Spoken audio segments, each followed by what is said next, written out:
Hi, everyone. Welcome to a special episode today. I'm so excited to have you. I am Elaine Fluker, and I'm excited to welcome our guest today, Dr. Jay Zigmont. And I'm going to tell you a little bit about him and what we're going to chat about. I think it's going to be a very insightful and interesting conversation.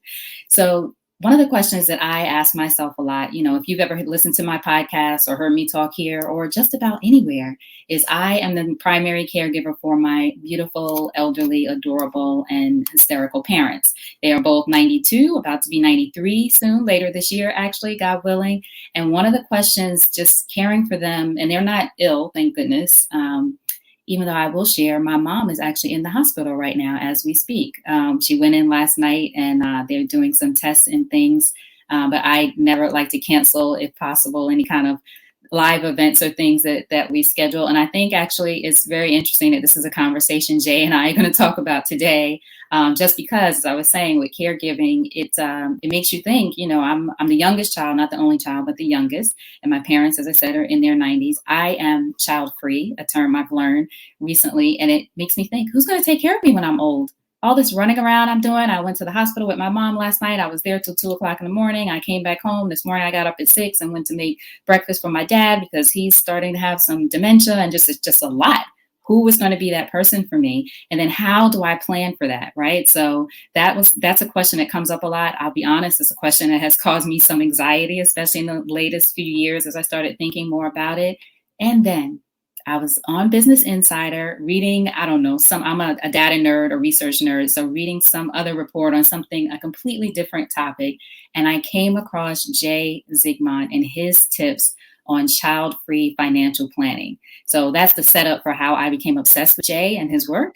And now I'll tell you a little bit more about him. So as I said, that question, who's going to take care of me when I'm old, especially in the realm of financial planning and what kind of things you should do if you're a child-free person, is something that's come up a lot for me. And Jay is an advice-only, fee-only fiduciary certified financial planner. He holds a PhD in adult learning from the University of Mississippi, where he lives with his wife and I was going to say his children, with his wife in Mississippi.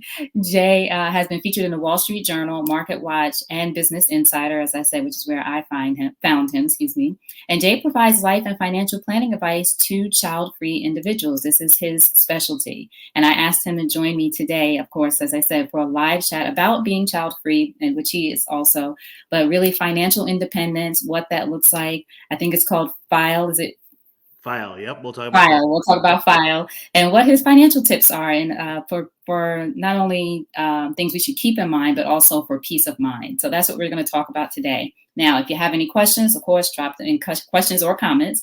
Drop them in the comments. I'll make sure to ask Jay as we talk to him. But Jay, first, let me welcome you. Thank you for coming on here and chatting with us. Hey, I'm so happy to be here. And, I'm sad to hear about your mom, but I'm hoping she's doing well. My mother's been disabled most of my life, so I've been in that caregiver role forever. Funny one here. I learned a term today. So there's the sandwich generation where you take care of your kids and your parents. Mm-hmm. Turns out if we're child-free and take care of our parents, we are the open-faced sandwich. I've never heard of it before, but I was like, open-faced sandwich. I'll take it.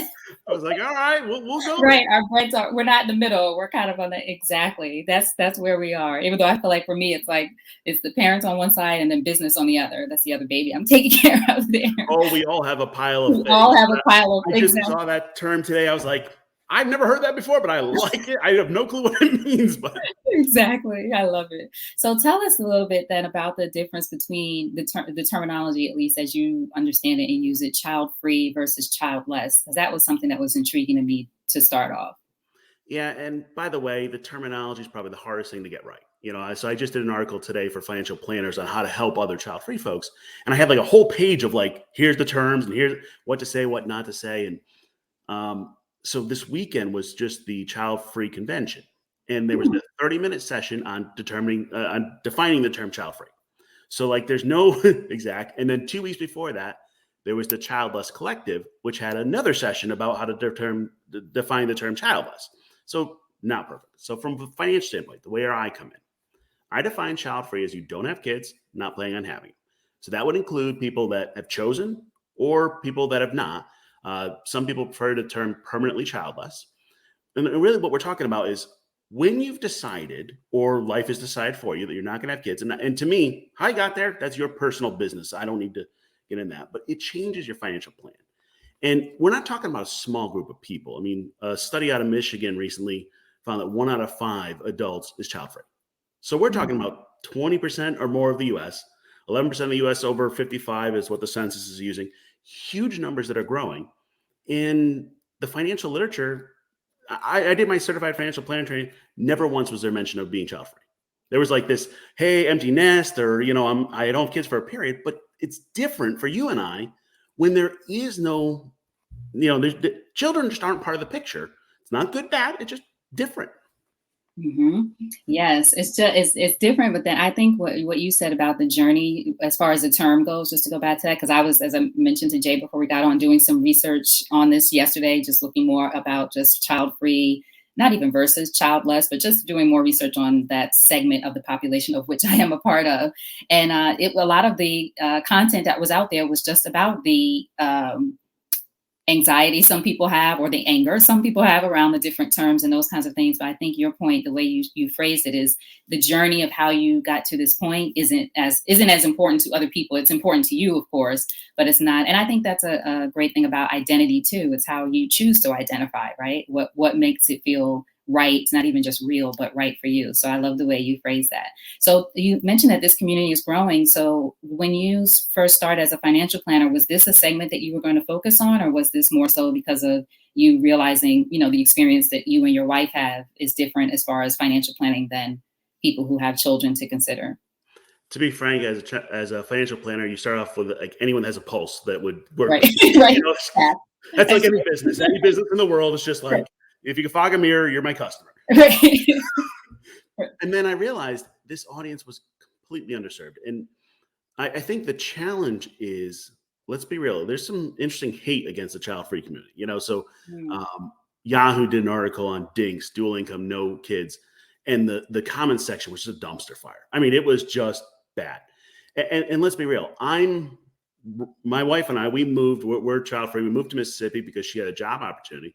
So right now, in a post-Roe world, running a child-free firm in Mississippi, it's dangerous. I'm just saying it how it is. While I personally don't have the same impact, all my clients and I'm trying to figure out how to protect them, how to protect their privacy, how to work with them, how to help them. And in a world we don't even know. So it's challenging. So I mean, the kind of the way I'm looking at it is saying somebody has to take care of the community. Somebody has to address it differently. So, okay, I'll dig in, and see where it goes. Have you had anything that you're willing to share? Have you had anything specifically come up since Roe v. Wade with any of your, I won't say necessarily your clients, just the situations even with yourself where you've had to just navigate it differently now that, the country has changed? Yeah. So since you work with entrepreneurs, they'll get a kick out of this. So I'm having to completely change my business because of it.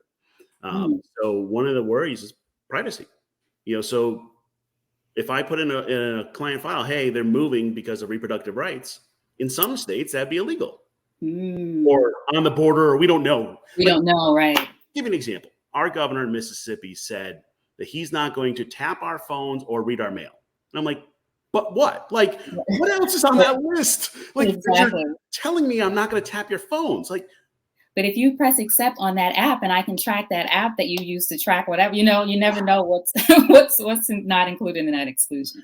So it's the fun where you have a business plan and then the world shifts. So what happened was when the leak came out about the decision, Wall Street Journal reached out. I was just getting out my book, Portraits of Child-Free Wealth, and I had all these stories and sterilization, other things. They said, hey, are people doing things because of Roe and all that? And I started talking to them, and then I realized the privacy issues are just insane. Like, I went to a compliance consultant because we do a lot of compliance. I'm a registered investment advisor. We have to do all this paperwork. And I said, okay, talk me off the ledge. I'm like, all right, I'm worried about my client's privacy. I'm worried they're going to do things. I'm worried about them getting actions again. And I got through this. I spent an hour with the compliance person. They're like, nope, you're not crazy.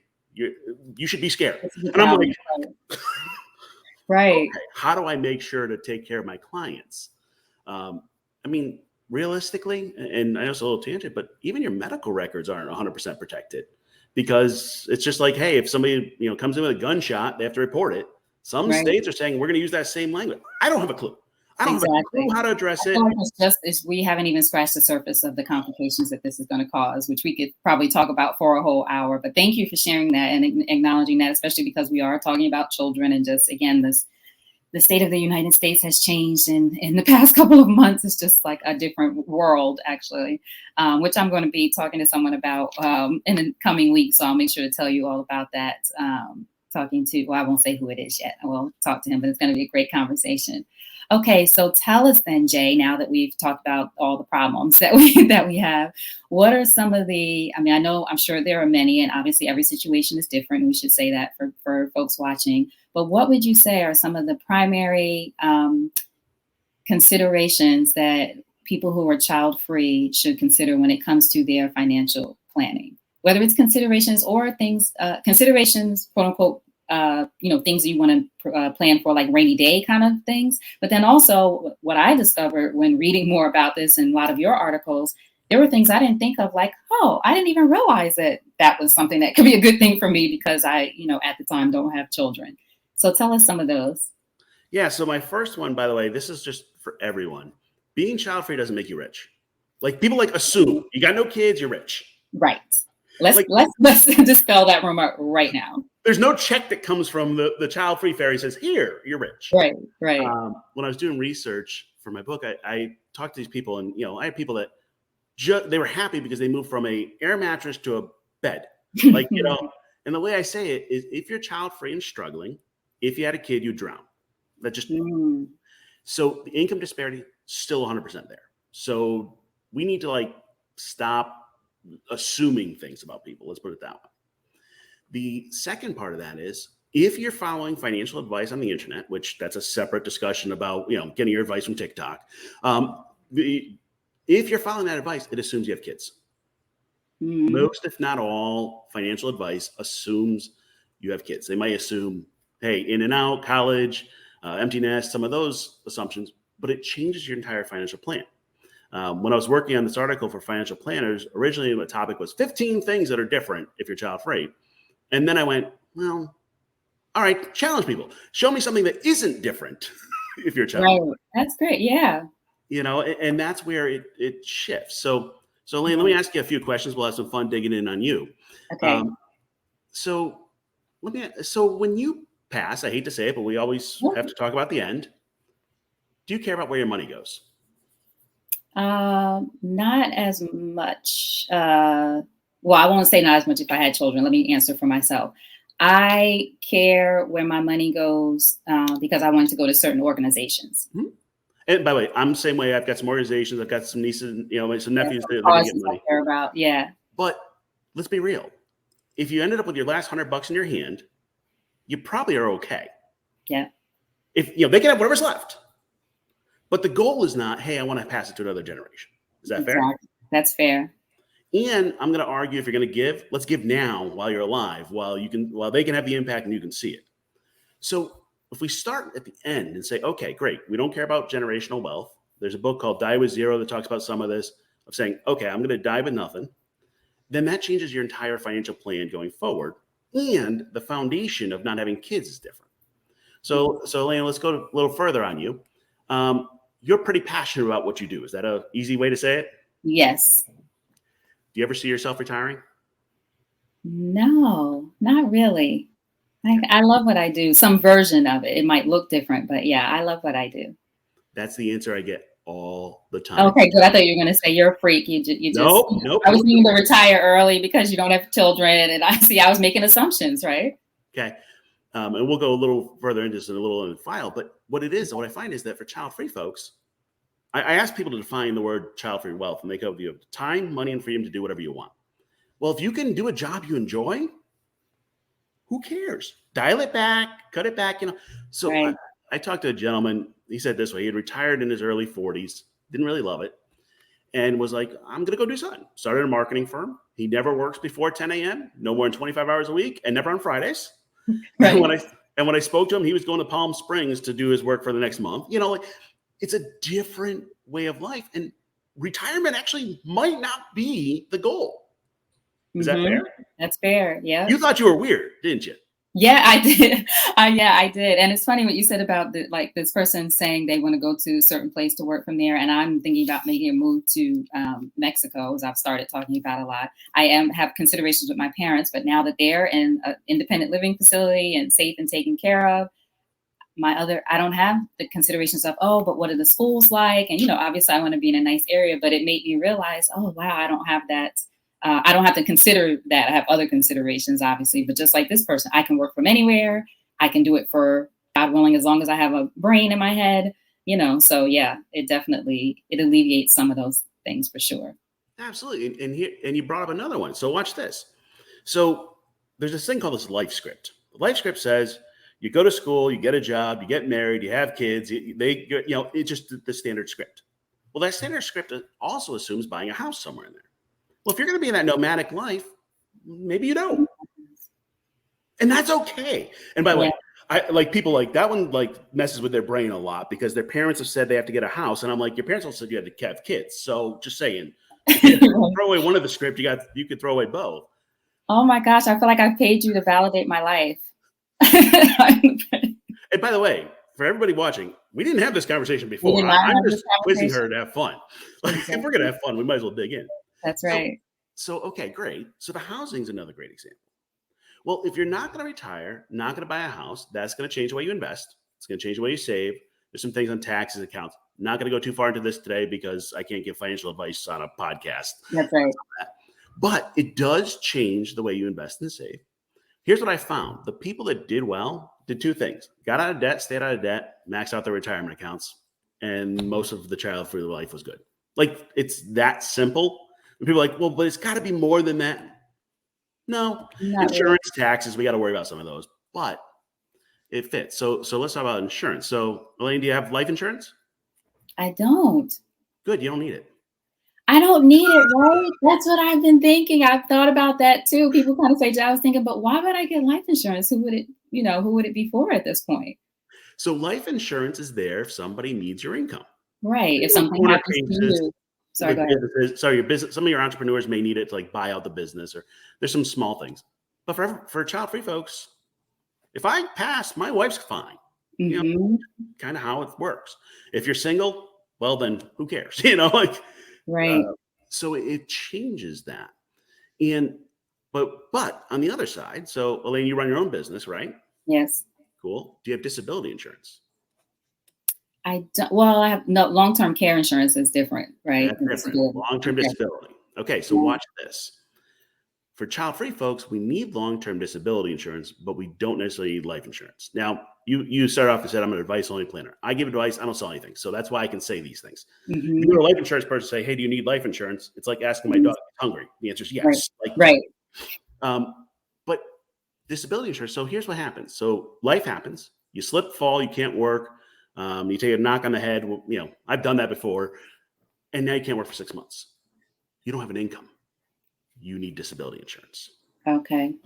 She's making notes of that going. Listen, I have no shame over here. I know you said you can't get, I am taking this down as advice for me. I'm taking this on my own. It's a shift from life insurance to disability insurance. All of the entrepreneurs that are on your podcast and others that follow got to have something.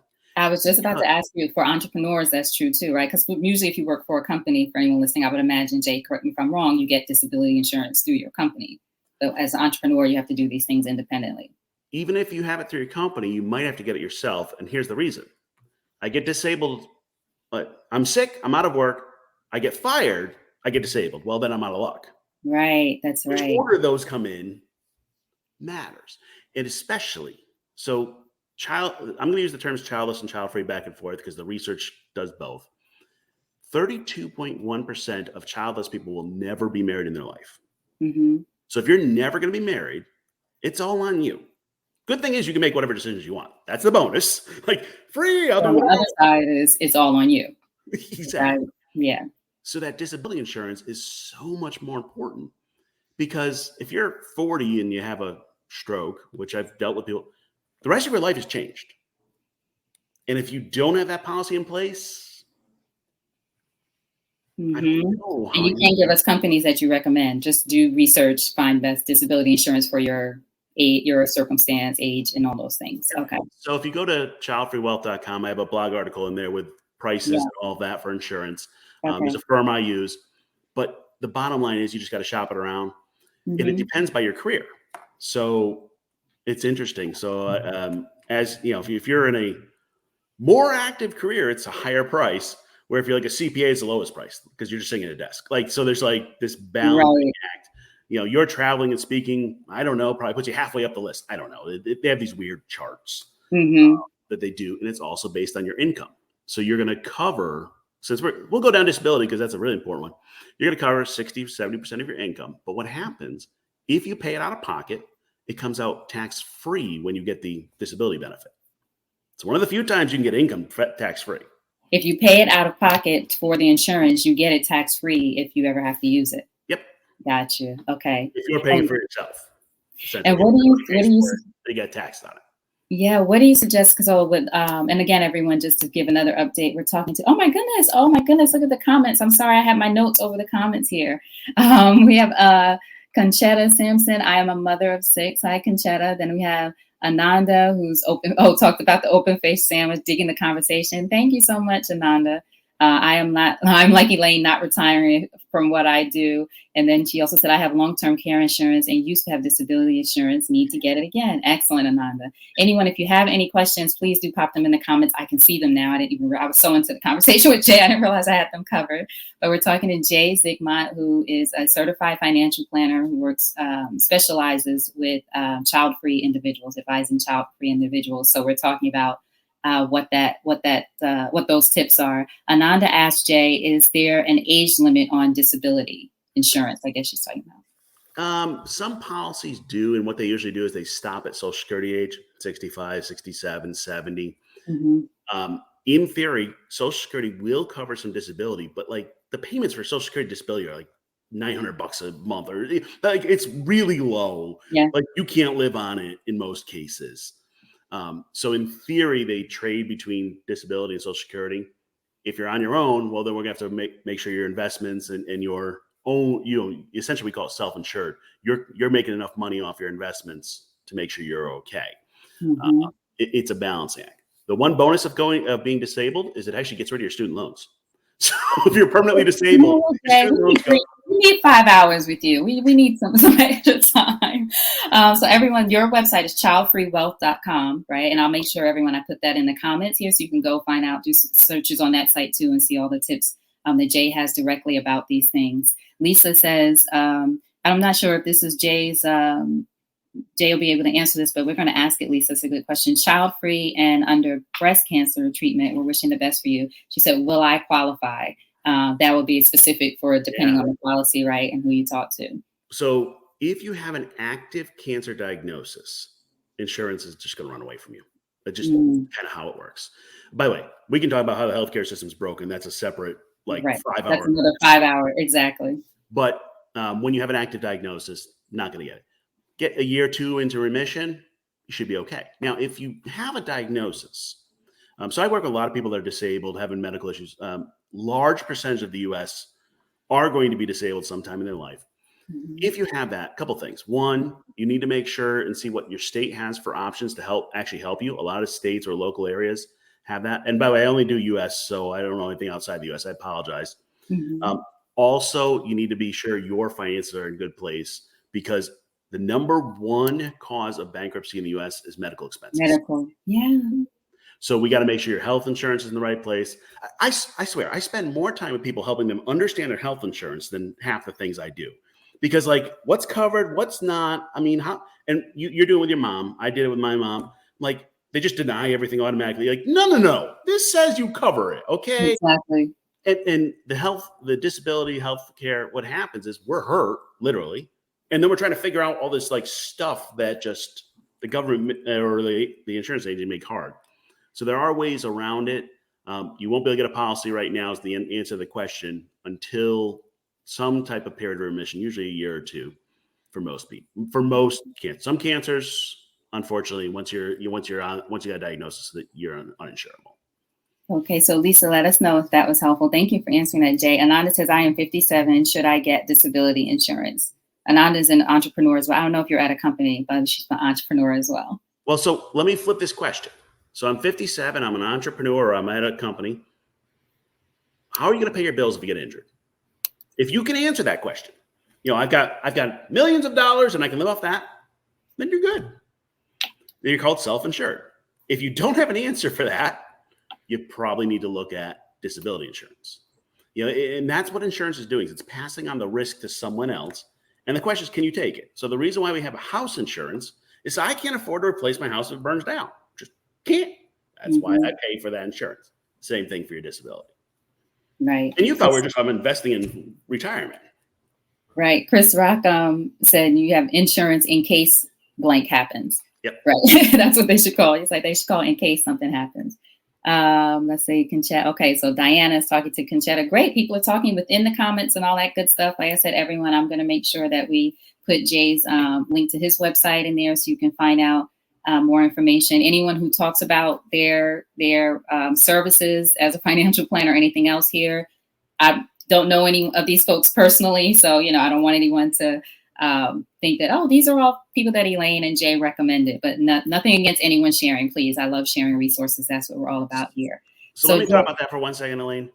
So people go, well, how do I pick a financial planner or advisor? That's great. Okay. First thing is anyone can call themselves a financial advisor. They can be selling insurance and call themselves a financial advisor. Not what you're looking for. You're looking for a certified financial planner. And for the child-free and childless, you ask a question. The question is, how is my plan different because I'm child-free? And if they go, I don't know, you go, poof, to the next one. Like, just kind of how it works. Because some places do cookie cutter and some places do great business. That's okay. The other thing to keep in mind is look for a fee-only advisor, which means you pay them for their time. They don't make money off of selling you stuff. If somebody's selling you stuff, it's like going to the doctor and they get money out of every script they write. That doctor, I'm going to stay away from. So you want to make sure they're fee-only. And then the other debate, so I'm what's called advice only. So you just pay for my time. I teach you, you do it. There are other people where you just delegate it and you give it to them and they charge a % over the years. Your choice. My background is in adult learning, so I think it's better for you to learn it because you're going to be using your money for the rest of your life. So it's a good skill to have, but you just got to make sure they have the right fit. Most financial planners offer a free intro meeting. I do that too. Try like 2 or 3, see the one that's right fit, and make sure they understand you. I mean, that's big, especially if you're an entrepreneur, small business. Interestingly enough, child-free folks, more of them have small businesses. It's just kind of the nature of the freedom. Your personal and professional finances are just like weirdly intertwined, and sometimes poorly intertwined, depending on the person. So you want to make sure they can address that. We've also got, because we're child-free, different tax issues because we don't have child tax credits. By the way, the money doesn't work out for that one. It's $284,000 to raise a kid for 1 to 17. You get about $70,000 in tax. So it's not the return on investment isn't there on that. I'm just talking math. You can choose that for your life, but you want to make sure they understand you in your life. It's like Elaine said, well, I'm weird because I'm not retiring. I'm like, no, you're normal for my group.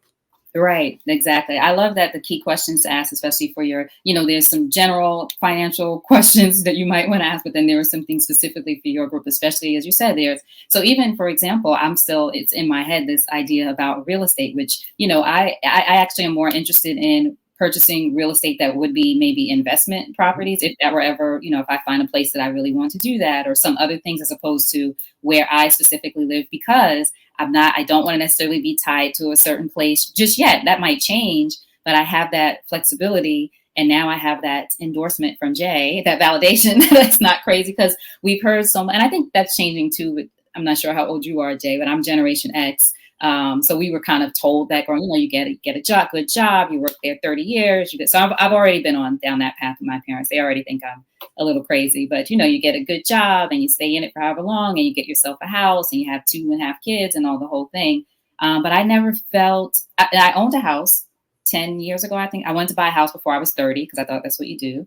I did. And then I sold it. And then after that, I just felt like I don't really have a place yet that I love, that I want to. But in my mind, there was always this thing. No, but you got to own real estate. You got to own a house. You got to own a house. So again, I'm just mentioning that not to say don't buy a house, don't have real estate, or that it's a bad thing. And I'm sure Jay isn't saying that either. But just, again, what is your circumstance? What works for you? So for me, wanting to bounce to Mexico is easier for me because I'm in an apartment. As I mentioned, all the other things that work for me, maybe I'll find a place there that I want to buy. So anyway, again, it depends.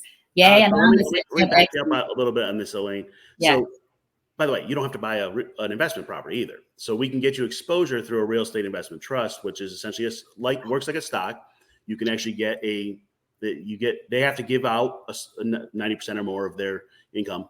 And what happens is you can now invest in other things besides just residential real estate. So for example, if you want about one of the highest return per square foot, it's those storage spaces you see, like public storage and extra space, like all those guys make huge money in real estate. Right. Okay. They're essentially renting out a 10 by 10 square. Well, you can buy parts of that company and own part of that real estate. You can buy the certain number of units, you mean? Or No, parts of the company itself, you're saying? It's essentially like a stock. So you own Exactly. of that company. Yeah. And if you actually invest, so I advise people to do passive investing. You just hold the whole U.S., the whole world, some bonds. If you hold the whole U.S. stock market, you already have something like 3 or 4% in real estate in those REITs because they're publicly listed. So when people go, well, I have to own real estate. Well, if you're going to live in Mexico, owning a apartment in Colorado and having to do this, what happens when the hot water heater blows? You don't want to be doing that. I can just buy parts of companies that do this, get the money, and not have to do the work. I mean, by the way, if you enjoy fixing houses, all that, great. So I rebuilt an 1880s house. I loved it. We own a house. We have 33 acres. I kind of hate them right now in the middle of summer, but it's great. But if that's what you want to do, great. If it's not your passion, just make your money work for you and do something else. Do something else. And it's so funny you mention that because when I owned my house, it was in Montclair, New Jersey. And I'm from New York, but I moved to Jersey for a little while. And then I decided to sell it. And I did it right before the 2008 crash. Was it? I think it was 2008, I definitely did not have the foresight. That was pure luck. But I sold it right before then. And then I remember my accountant at the time saying to me, I was like, oh, maybe I should rent it because it was in a hot area and a lot of families wanted to be there because of schools, which wasn't my thing. I moved back to the Upper West Side, like the best apartment I ever had.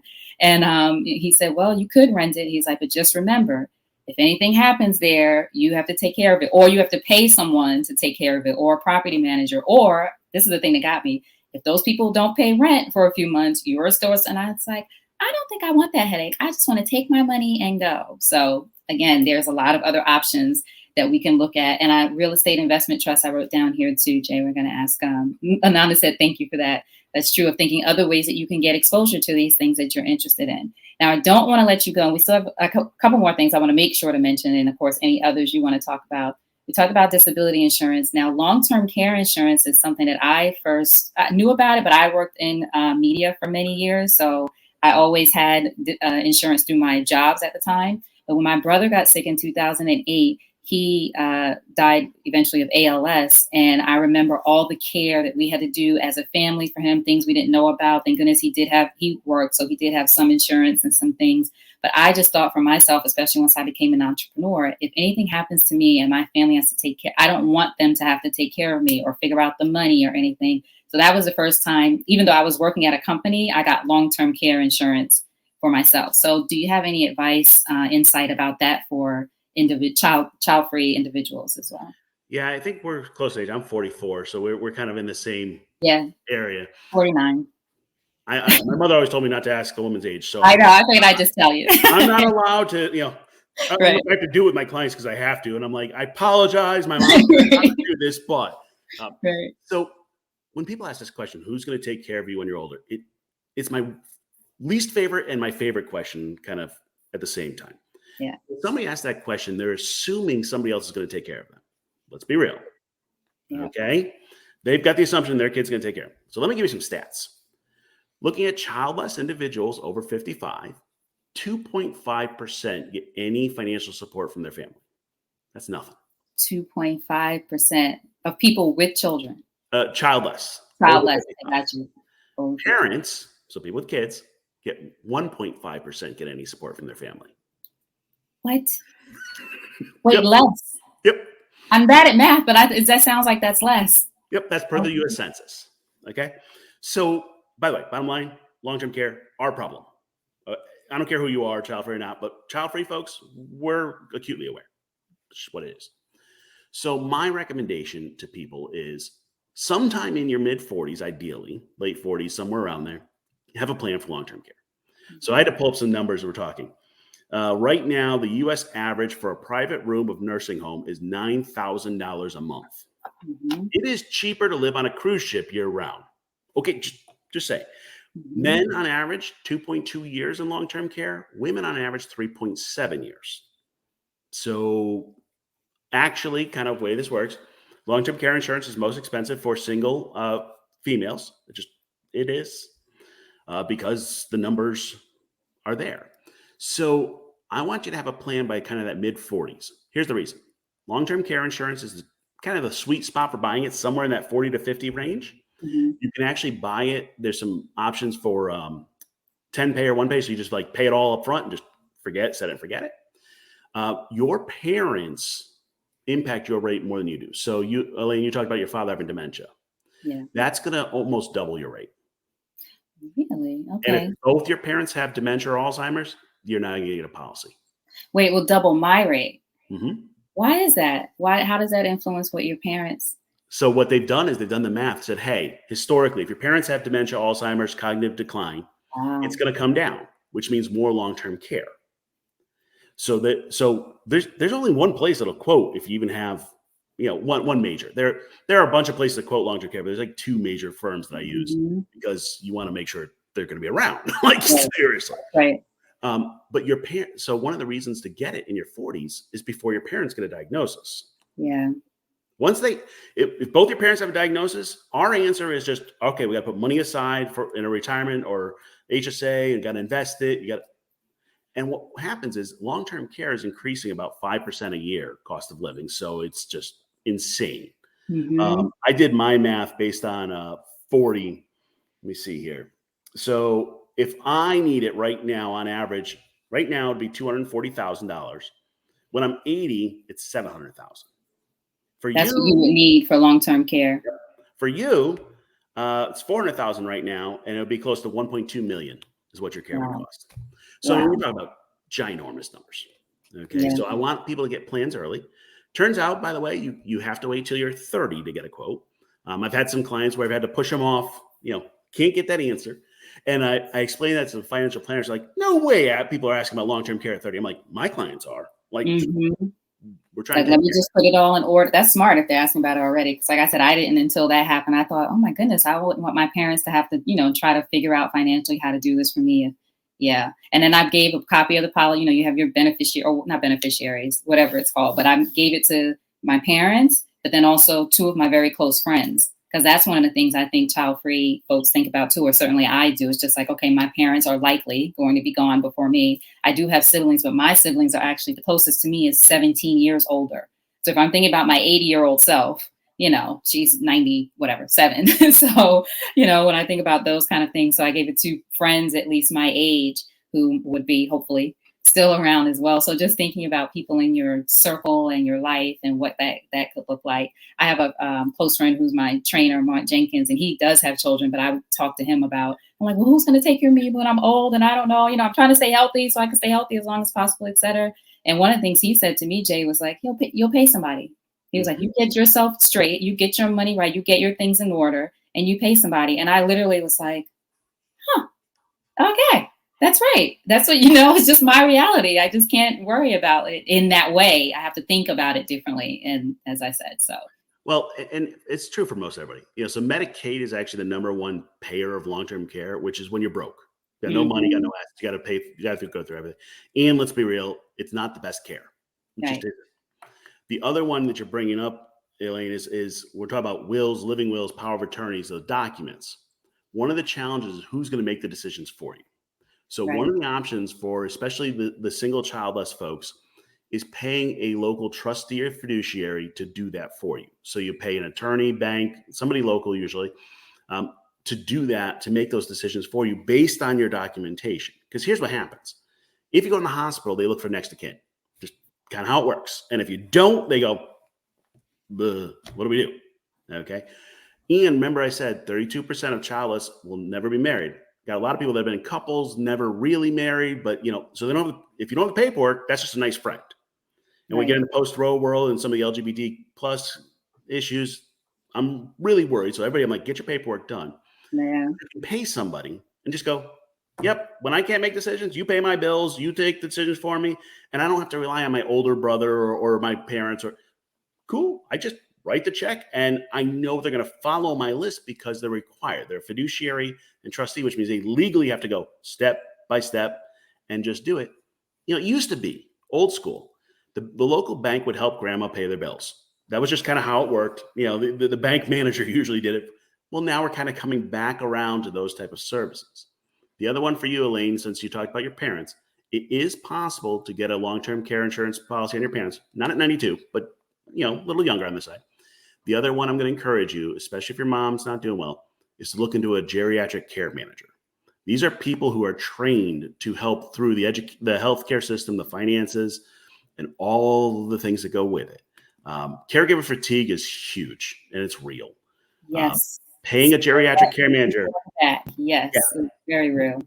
You pay somebody to help take that load off. And it's not saying, well, I don't care about mom. No, it's saying this is an expert whose job is, I'll give you an example. I was working with somebody whose grandmother got COVID and their caregiver was like, I'm not coming.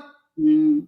Well, the care manager is like, I'm going to go find people that are trained and can do it and go take care of it. Because otherwise grandma's got no support for 10 days. I mean, it's just kind of how it works. And that's what they're called, geriatric care manager. I'm going to look into that and it's good to know something like, because sometimes I think people think I'll only get that type of person or a nurse or support if I'm unable to be there. So, as I mentioned, my family's from New York. My parents have been down here by themselves for many, and my aunt was here. She just passed for, since 1989. And I just came down in 2016 because I was like, okay, I need to be a little bit closer. But if I ever want to go somewhere, I'm thinking about, well, who will be a person who could be here to, just in case some of these things come up that happen. So Jay is giving me a list of subjects and things to go on childfreewealth.com first to research, and then do some general research on those things. So that's good to know as well, Jerry. I'm going to give you one more, Elaine. Okay. This is your parents. Okay. You need to build an in case I die file. We all need this for ourselves, but we also need it for our parents. Oh, I could pull it out. It's over here. It just you need your parents. So let me example this. My neighbor, his father died and had always said, hey, we have gold coins in case things go bad. Nobody knew where they were. About $250,000 of gold coin is somewhere, probably in the field, somewhere next to a tree, safe deposit boxes, where their accounts are, where their information, their paperwork, all that. And you got to have that conversation before they start losing it. And you have to have it documented for the ones you love. I like this saying, somebody said this, the only reason not to have a will is if you hate your family. Like, if you want to be nice to them. Good way to say it. That's right. My dad always said, I'm not kidding you all. We just sold their house to July 8th. We just closed, I should say. So up until that point, we have an irrevocable trust in place. I'm the trustee. I'm telling all the business, but this is, I think sharing and transparency as much as possible is important. A power of attorney for me, for them, an irrevocable trust, durable power of attorney? Durable power of attorney, yep. Yeah, the healthcare directive. And all of this came up, one, because, just getting their things in order, but also my aunt, I was helping take care of too here. She, had dementia and Alzheimer's and passed recently, but she was in the hospital. I was the only one allowed to go in because of COVID.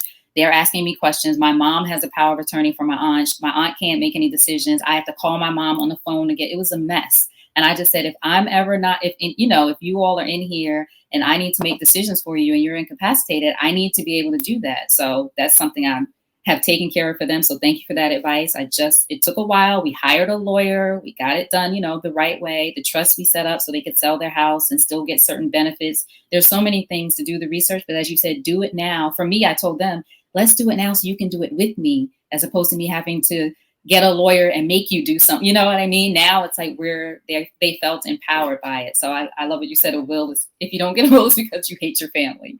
Yeah. So there's one I didn't hear. You might have done it, but one that I didn't hear was getting listed as a trusted person on their accounts.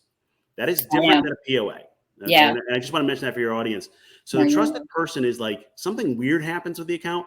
So grandma is, 90, been having this behavior, all of a sudden starts dating a 30-year-old and all their money is like disappearing.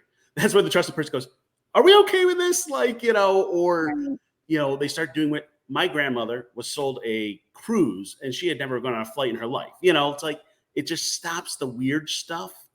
So is that different than, just to clarify, is that different? So say I'm on my parents, all their banking accounts and different things like that as an authorized person, not The even POA, authorized. yep.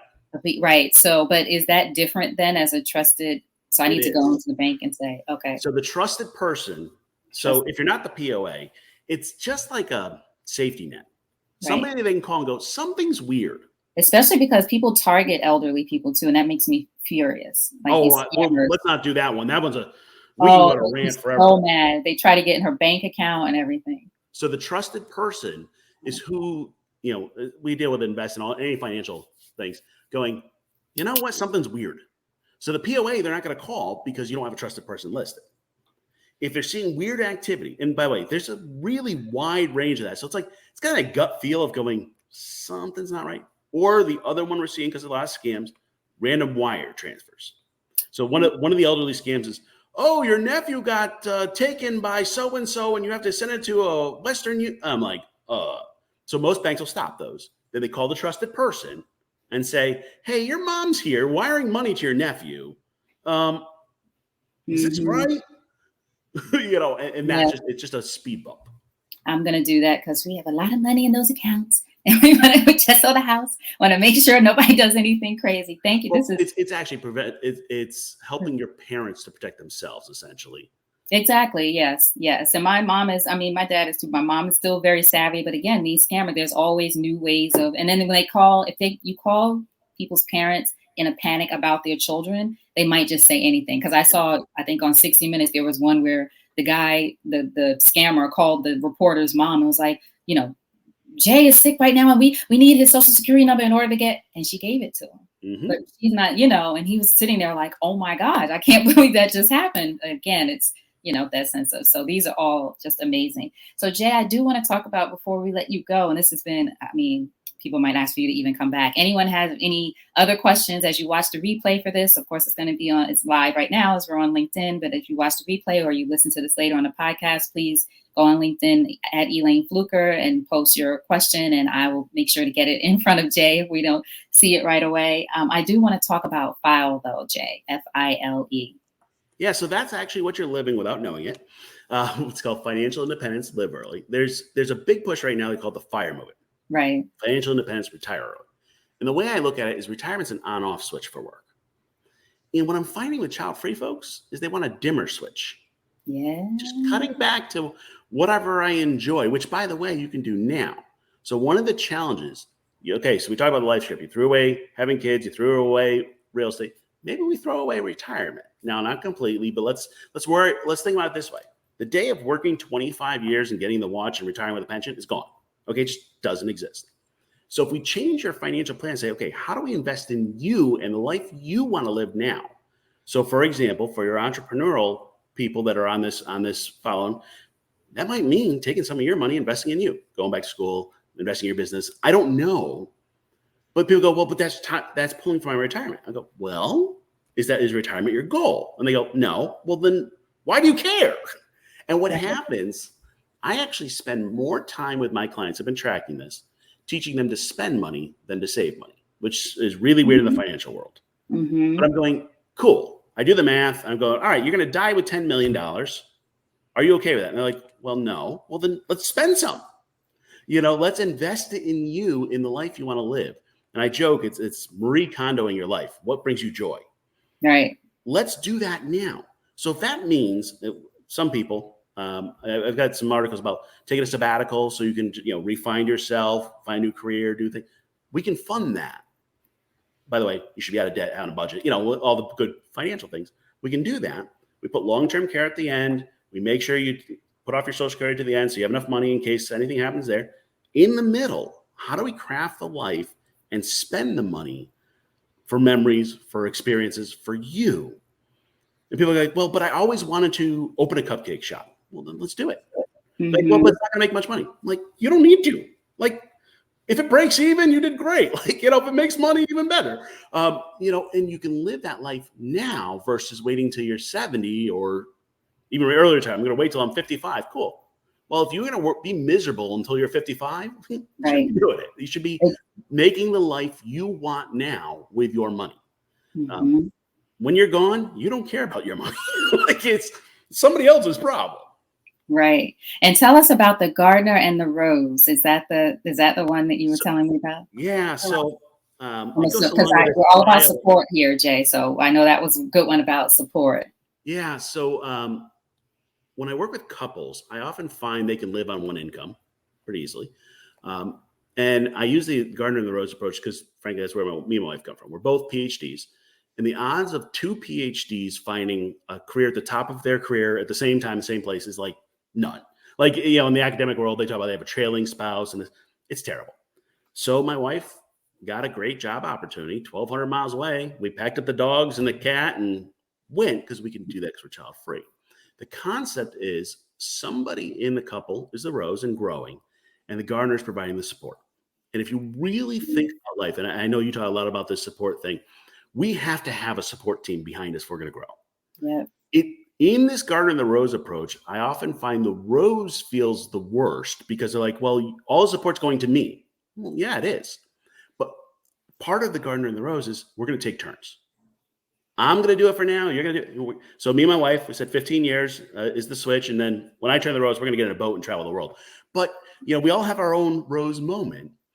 But we're providing the support. And what happens is because you're doing that switch on and off, it allows people to put aside and kind of be a little selfish and take the support, which is hard. It's hard. I don't care who you are.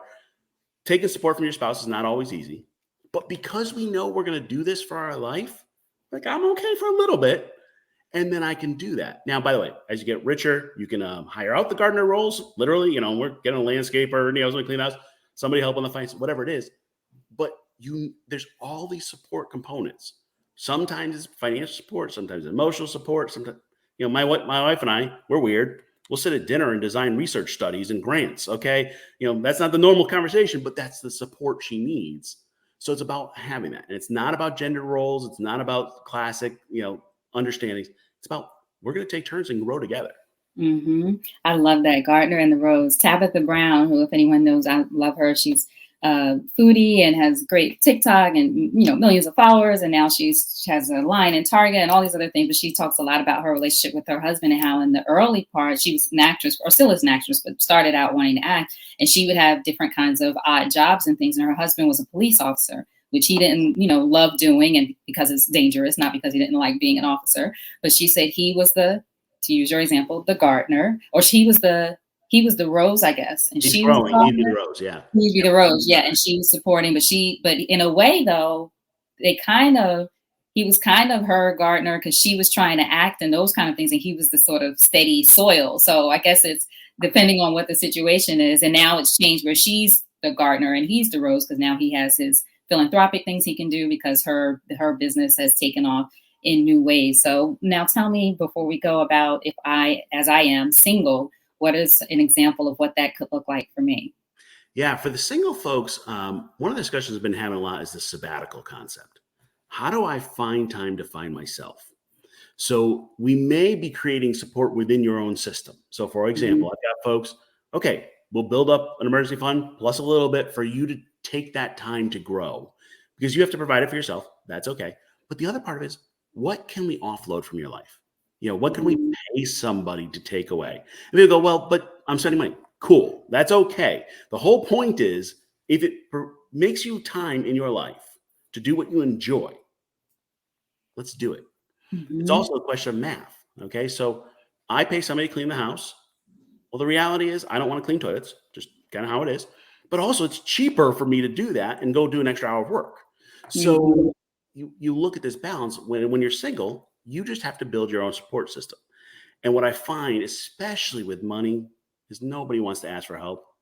The way I say it is people would rather talk about their sex life than their finances. Like, right. you see? Right. Like, yeah, absolutely. Right. So it's I grew up, the only thing I was taught on finances was how to balance a checkbook, and that was in high school, and that's a waste of time. I've made more mistakes than anyone. I mean, I joke. I made my first $1 million by the time I was 21 and spent it by the time I was 25. It's a joke, but it's true. Like it's one of those I have to laugh at. We all made stupid mistakes. The only way we grow is to reach out, ask for help. And if you're single, you got to do it. It's your example of long-term care. Who's going to take care of me? The person I pay. Right. They're like, well, are they going to care for you? As much as you pay them, they are. Like, it's just kind of, it's the reality. Yes. And I think not being, I love what you said about that, thinking about those things now, and then not being ashamed is the only way I can think of it, or embarrassed about like not wanting to buy a house right now, or not having, children just for the sake, not that anyone has, well, I can't say anyone I know hasn't had children to take just to take care of them. But you never know. So there are a lot of things that you can think about without having any shame about where you are. And like you said, Jay, we all make mistakes, including financial mistakes. And there are things you can come back from if you get support. So that's what I'm hearing you say. So Jay, Asia said, amen. Thank you, Asia Chandler. Anyone wanting to get in touch with you, Jay, which I'm sure they will want to, what's the best way? And I'll put links to everything in the comments after. What's the best way for people to find out more about you, what you're up to, and about your book? You mentioned your book as well. So childfreewealth.com is my site. You can get a no-cost intro. I can't say free because, I know it's government language, but yeah. You get a 60-minute intro so we can get to know each other. Also, for anyone listening, if you go to childfreewealth.com/book, you can get the book for free, download the electronic version. There's 26 stories of people living their best child-free life. I will tell you, from 22 to 52, some are broke, some are doing well, some are somewhere in between. You'd be surprised some of the stories and what people shared. But here's the thing, Elaine, what you were talking about is we're not weird. Like, there's a lot of us out there. We just don't always talk to each other. Mm-hmm. We're 20% of the U.S. So, we just need to realize our way of doing it is okay. And we don't have to compare against anyone else. We just see the stories. But what I found with the book is people go, oh, I'm not alone. That's how I felt when I saw that article that featured you in it. I said, oh, I didn't realize, I knew these people existed, but I didn't know there were communities of people. And you actually have, I wish I had the link, I'll find it, but there's a great resource on your site. I think the Child Free Day just passed or something, some kind of International Child Free Day was awesome. I didn't know the thing. And you had a bunch of resources on your website for that. So we'll find that and put that link there too. Not resources, for that day. Resources, child-free communities, child-free bloggers, child-free resources. It was just a great list on your site. And Jay, just I'm sure people might be wondering too, do you only work with individuals in Mississippi, or can you work with people nationally? So I work with people everywhere in the U.S. Most financial planning since COVID has gone to Zoom. Let's be real. Okay. Nobody wants to go to an office anymore. They're like, so it's not like I have to live in Mississippi. No. And in actuality, I only have one client in Mississippi, and the rest are all across the U.S. Okay, good. So wherever you are, I'm happy to help.